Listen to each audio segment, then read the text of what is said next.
Hello student, फिर से हम हाजिर हैं तुम लोग के लिए। आज को हम लोग अकाउंट्स का ही कुछ नया टॉपिक के बारे में जानेंगे। आज को हम लोग जानेंगे capital receive, revenue receive, capital payment, revenue payment.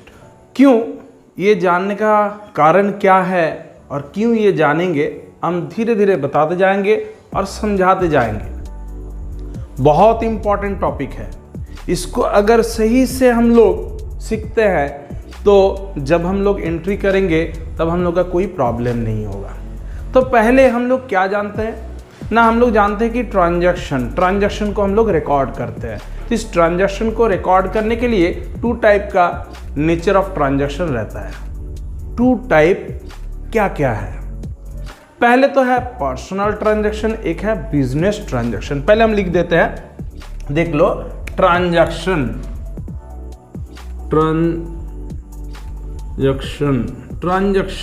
ये ट्रांजैक्शन टू टाइप का होता है। ये ट्रांजैक्शन कितना टाइप का होता है? टू टाइप का। First one is the personal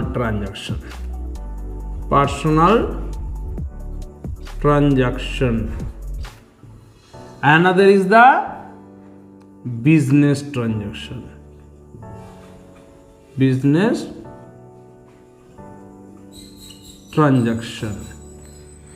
ये पर्सनल ट्रांजैक्शन और बिजनेस ट्रांजैक्शन टू टाइप का हो गया। लेकिन ये पर्सनल ट्रांजैक्शन जो होता है इसको हम लोग अकाउंट्स में रिकॉर्ड नहीं करते। क्यों नहीं करते? क्योंकि हम लोग का पर्सनल इंफॉर्मेशन से कोई लेना देना नहीं। मेरा बिजनेस से हम लोग का लेना देना है, मतलब बिजनेस का कितना प्रॉफिट हो रहा है, कितना लॉस हो रहा है, ये हमको जानना है। वो मेरा इनकम सोर्स है। हम बिजनेस करते किस लिए? टू गेट प्रॉफिट, क्योंकि प्रॉफिट करने के लिए हम लोग बिजनेस करते हैं। अगर हम लोग पर्सनल ट्रांजैक्शन और बिजनेस ट्रांजैक्शन को मिक्सअप कर देंगे तो क्या होगा ना, हम लोग सेग्रीगेट नहीं कर पाएंगे कौन सा पर्सनल है, कौन सा बिजनेस है, बिजनेस का कितना प्रॉफिट हुआ, कितना लॉस है। इसलिए हम लोग क्या करते हैं, बिजनेस ट्रांजैक्शन को खाली रिकॉर्ड करते हैं, पर्सनल ट्रांजैक्शन को रिकॉर्ड नहीं करते हैं। अभी आ जाते हैं बिजनेस ट्रांजैक्शन में। ये जो बिजनेस ट्रांजैक्शन है इसको हम लोग बुक्स में रिकॉर्ड करते हैं, लेकिन इसको अगर सही तरीके से हम लोग देखते हैं तो ये भी टू टाइप का होता है। ये टू टाइप का कैसा है ना, एक को बोला जाता है कैपिटल इन नेचर। ट्रांजैक्शन क्या है? कैपिटल। और दूसरा क्या है? Revenue nature. अभी कैपिटल, इसमें क्या है ना, इसमें हम लोग क्या बोलते हैं, कैपिटल में एक आता है कैपिटल एक्सपेंडिचर, एक होता है कैपिटल रिसीव। फिर रेवेन्यू में उसी तरह क्या होता है ना, रेवेन्यू एक्सपेंडिचर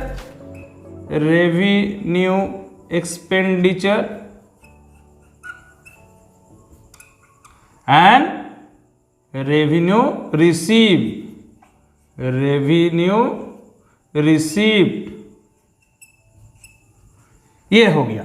तो ये अगर ठीक तरीके से देखते हैं, पहले ट्रांजैक्शन टू टाइप का होता है। एक होता है पर्सनल ट्रांजैक्शन, एक होता है बिजनेस ट्रांजैक्शन। ये केवल बिजनेस ट्रांजैक्शन को ही हम लोग क्या करते हैं, बुक्स में रिकॉर्ड करते हैं। अभी इस बिजनेस ट्रांजैक्शन क्या है, एक कैपिटल नेचर, एक रेवेन्यू नेचर। इस कैपिटल नेचर में क्या है ना, capital expenditure and the capital receive. Revenue में क्या है ना, एक revenue expenditure and revenue receive. अभी क्या समझना है इसमें से ना, पहले तो हम लोग जानेंगे किसको हम लोग कैपिटल, मतलब capital expenditure and capital receive किसको बोला जाता है, ये हम लोग को जानना है। पहले हम लोग जानते हैं कैपिटल एक्सपेंडिचर ना, जब ओनर बिजनेस में कोई फंड इन्वेस्ट करता है तो उसमें क्या होता है ना, फंड को बिजनेस में किस तरह यूटिलाइज किया जाता है ना, जैसे बिजनेस सेटअप करना है, कुछ प्लांट खरीदना, प्लांट बैठाना, मशीनरी खरीदना, कि कोई कार लगेगा, कार को खरीदना, बिल्डिंग बनाना है तो बिल्डिंग। तो इस टाइप का कुछ एक्सपेंडिचर होता है, जिसको क्या करते हैं ना, ये खर्चा क्या होता है, वन टाइम होता है, रिकरिंग इन नेचर नहीं होता है, वन टाइम होता है। तो ये वन टाइम जो खर्चा हम लोग किए हैं, जिसमें हम लोग क्या करेंगे, इसका बेनिफिट, इस एक्सपेंडिचर का benefit more than one accounting period हम लोग को मिलेगा। बिजनेस में क्या होता है, 1 साल से अधिक हम लोग को इसका बेनिफिट मिलते रहेगा। तो उस टाइप को एक्सपेंडिचर को हम लोग क्या बोलते हैं ना, कैपिटल एक्सपेंडिचर।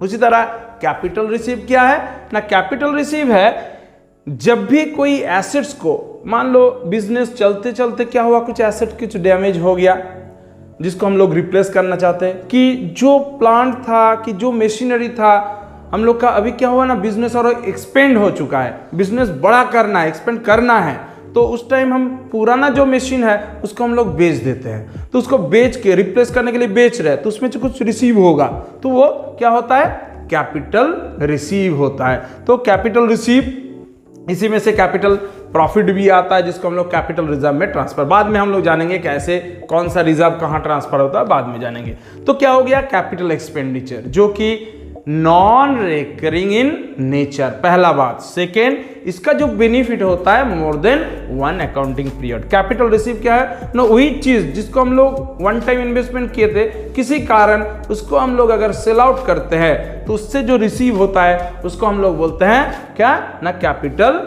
रिसीव। हो गया इधर। ये जो capital expenditure and capital receive, ये बिजनेस का प्रॉफिट लॉस निकालने के लिए यूज नहीं किया जाता है। ये जो कैपिटल एक्सपेंडिचर करते हैं ये हम लोग कहाँ शो करते हैं ना, ये बैलेंस शीट में। जैसे बिल्डिंग आया तो बिल्डिंग क्या हो गया, assets. Generally through the capital expenditure क्या होता है, मेरा एसेट जनरेट होता है, तो उसको हम लोग बैलेंस शीट में यूज करते हैं। कहाँ लिखते हैं, एसेट साइड में। जैसे बिल्डिंग हुआ, बाइक हुआ, कि कोई व्हीकल्स हुआ, कि कोई मशीनरी हुआ, कोई प्लांट हुआ, कुछ भी हुआ, तो उसके लिए जो खर्चा करता है वो कहाँ चला जाता है, बैलेंस शीट में। उसी तरह कैपिटल रिसीव क्या होता है ना, जब बेच देते हो तो मेरा एसेट्स डिक्रीज हो जाता है, तो उससे क्या करते हैं हम लोग, माइनस डिडक्ट कर देते हैं, तो ये कैपिटल रिसीव। तो ये केवल बैलेंस शीट में इफेक्ट होता है, इसका इफेक्ट कभी प्रॉफिट एंड लॉस स्टेटमेंट में नहीं होता। ये हम लोग का रेगुलर एक्टिविटी नहीं है, ये वन टाइम होता है, that is the non recurring in nature. Whereas the revenue expenditure and the revenue receive, ये रेवेन्यू एक्सपेंडिचर क्या है ना, day to day expenditure. Day to day business को चलाना है तो उसके लिए जो खर्चा कर रहे हैं, परचेस, रॉ मटेरियल परचेस कर रहे हैं, सेल उसको परचेस कर रहे हैं, वेजेस पेमेंट कर रहे हैं, सैलरी पेमेंट कर रहे हैं, इलेक्ट्रिसिटी, तो डे टू डे जो जिसका एक्सपेंसेस, जिसका खर्चा एक ही साल में खत्म हो जाता है, मतलब जो 1 साल से अधिक बेनिफिट नहीं देता है, तो उसी अकाउंटिंग पीरियड में वो खत्म हो जाता है, तो उसको हम लोग क्या बोलते हैं, revenue expenditure. Whereas revenue receive ना, जिस टाइप का बिजनेस है मेरा, तो उस टाइप का बिजनेस में जो रिसीव हो रहा है, मानो मेरा ट्रेडिंग बिजनेस है, किसी चीज का ट्रेड करते हैं, तो ट्रेड करने मतलब उसको कोई सामान खरीद के हम लोग बेच रहे हैं, तो बेचने के बाद जो अमाउंट मेरे पास रिसीव होगा तो उसको हम लोग बोलते हैं रेवेन्यू रिसीव। जो मेरा रेगुलर एक्टिविटी, एक बार से घर का कोई सामान बेच दिया, उसको हम लोग कभी तुम्हारा रेवेन्यू रिसीव नहीं बोलेंगे कि बिजनेस रिसीव भी नहीं बोलेंगे, ये बार बार होते रहेगा। मतलब बार बार हम खरीदेंगे फिर बेचेंगे। दुकान में क्या हुआ, मेरा सामान आया, सामान क्यों रखते हैं ना, बेचने के लिए, तो ये बार बार होते रहेगा, तो उसको हम लोग बोलते हैं क्या, रेवेन्यू रिसीव। तो ये दो एक्सपेंडिचर और रिसीव, ये क्या करता है, मेरा प्रॉफिट एंड लॉस में क्या करता है, इफेक्ट करता है। जितना रेवेन्यू है इसके लिए हम कितना एक्सपेंसेस किया है, इससे हम लोग को पता चलेगा। ज्यादा रेवेन्यू है, more than the expenditure, then it's called profit. Excess revenue over expenditure is known as profit, whereas excess expenditure over revenue is known as loss. समझ में आ गया। तो ये कहां पर यूज होता है ना, प्रॉफिट एंड लॉस प्रिपेयर करने के लिए। तो ये हो गया revenue receive and revenue expenditure. मतलब कोई बिजनेस कर रहे हैं तो बिजनेस का नेचर है उसके ऊपर डिपेंड करता है कि वो रेवेन्यू है ना कैपिटल है। जैसे अगर कोई किसी का बाइक का शोरूम है तो बाइक क्या होता है, ऐसे नॉर्मली हम लोग बाइक खरीदते हैं तो उसको हम लोग बोलते हैं एसेट्स। क्यों? क्योंकि वो हम लोग यूज करने के लिए लेते हैं, तो अब उसको हम लोग कैपिटल एक्सपेंडिचर से डिनोट करेंगे। लेकिन अगर मेरा बाइक का शोरूम है और उसमें बाइक लेके आ रहे हैं तो वो रेवेन्यू एक्सपेंडिचर, क्योंकि वो खरीद किस लिए रहे है, उसको दोबारा बेचने के लिए। Which we purchase for resale is known as goods. जो हम लोग खरीदते हैं बेचने के लिए उसको हम लोग क्या बोलते हैं ना, गुड्स बोलते हैं। तो गुड्स को हम लोग खरीद रहे हैं, मतलब गुड्स, वो बाइक क्या हो गया, अगर बाइक का शोरूम में ना गुड्स, वो गुड्स का तरह ट्रीटमेंट हो जाएगा, तो उसको हम लोग क्या बोलेंगे, रेवेन्यू एक्सपेंडिचर। वहीं पर अगर किसी का कोई स्टेशनरी का दुकान है, उसमें एक बाइक खरीदा, तो बाइक तब क्या हो जाएगा ना, उसके लिए कैपिटल एक्सपेंडिचर, क्योंकि वो बार बार नहीं खरीदेगा। लेकिन जिसका बिजनेस है शोरूम का, बाइक का शोरूम का, वो क्या करेगा ना, बार बार वो बाइक खरीदेगा बेचने के लिए, तो उसको हम लोग रेवेन्यू एक्सपेंडिचर बोलेंगे। वरस कोई बिजनेस है जिसमें बाइक का शोरूम नहीं है, अदर्स किसी का है, तो उसमें अगर बाइक खरीदा गया कि कार खरीदा गया, वो क्या हो जाएगा, कैपिटल एक्सपेंडिचर। यानी उसका नेचर, बिजनेस का नेचर के ऊपर वो डिपेंड करेगा कि वो कैपिटल एक्सपेंडिचर है कि वो रेवेन्यू एक्सपेंडिचर है। बेसिकली इसको सेग्रीगेट किया जाता है कि ये क्या होता है ना, ये एक्सपेंडिचर जो होता है ये non recurring nature, that is the capital expenditure and capital, ये नॉन रिकरिंग, बार बार नहीं होता है। और इसके लिए हम लोग बोलते हैं capital expenditure and capital receive.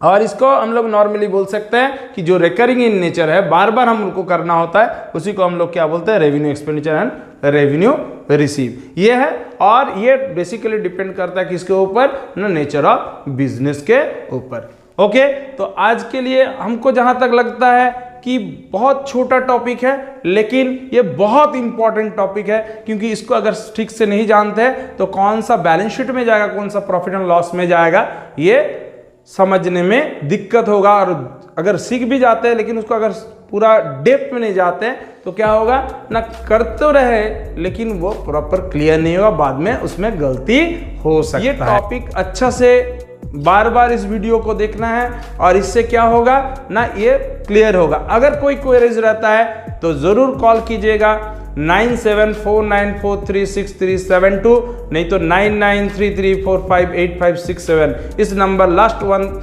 है व्हाट्सएप नंबर, इसमें व्हाट्सएप कर सकते हैं। और अगर और डिटेल्स, मोर क्लैरिफिकेशन चाहिए, तो हम लोग का इंस्टीट्यूट का नाम है ओंकार एकेडमी, इसमें आप ज्वाइन कर सकते हो, क्योंकि इसमें क्या है, online as well as offline दोनों का ही ऑप्शन है। ऑनलाइन भी अभी एडमिशन चल रहा है, आपका कोई किसी का अगर ज़रूरत है तो आप कॉल करके इस एकेडमी में ज्वाइन कर सकते हैं। और ये जहाँ तक हमको लगता है बहुत इम्पॉर्टेंट चीज़ है, तो इसको ज़रूर आप सब्सक्राइब करके रखिएगा, क्योंकि सब्सक्राइब कीजिएगा तो नेक्स्ट जो टॉपिक हम अगला वीडियो में अपलोड करेंगे, उससे आप लोग क्या होगा और जानकारी मिलेगा। तो इसलिए सब्सक्राइब कीजिए, नोटिफिकेशन बेल को क्लिक करके रखिए, क्योंकि नोटिफिकेशन आ जाएगा तो समझ ये बहुत सुविधा होगा आपके लिए।